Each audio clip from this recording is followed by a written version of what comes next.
สวัสดีค่ะพี่น้องขางานโฟมมาอีกแล้วค่ะ งานโฟมจะเคลียร์ออกให้หมดเร็วๆนะคะพี่น้องขาอันนี้คือเพิ่นสั่งล่วงหน้ามาตั้งแต่เดือนที่แล้วแล้วแหละเดือนที่แล้วแต่ปลายเดือนแต่พระชาติดงานใบสีบวงสรวงก็เลยนัดลูกค้าว่าน่าจะเป็นต้นเดือนได้ไหมต้นเดือนธันวาไม่เกินวันที่5นะคะก็เลยทำให้เป็นใบสี7 ชั้นค่ะพี่น้องขา7 ชั้นแบบสวยเลยนะพี่น้องขานี่คนทำก็สู้มากคืนนี้จะเสร็จไหมคะ เสร็จครับ ในเสร็จคืนนี้เผื่อเหลาเผื่อเกาก็น่าจะประมาณ5 ทุ่มเที่ยงคืนนะคะพี่น้องค่ะเผื่อเสร็จต้นนี้อะค่ะความตั้งแต่บ่าย3 โมงนะคะนี่สู้ๆนะคะสามีแต่เมียหิวข้าวแล้วนะคะนี่จะกินข้าวก่อนไหมหรือว่าจะทำให้มันเสร็จตัดให้มันเสร็จ กินอะไร ฮะ กินอะไร เก่งเนอะแม่เห็นเก่าเห็นแล้ว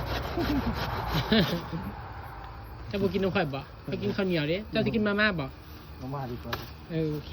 ไม่อยาก ใครสนใจงานโฟมใบสีนะคะ พี่น้องค่ะสั่งพัชชาล่วงหน้า 7-10 วันนะคะ เดี๋ยวทำเสร็จจะอัปเดตให้ดูสวยแน่นอนค่ะ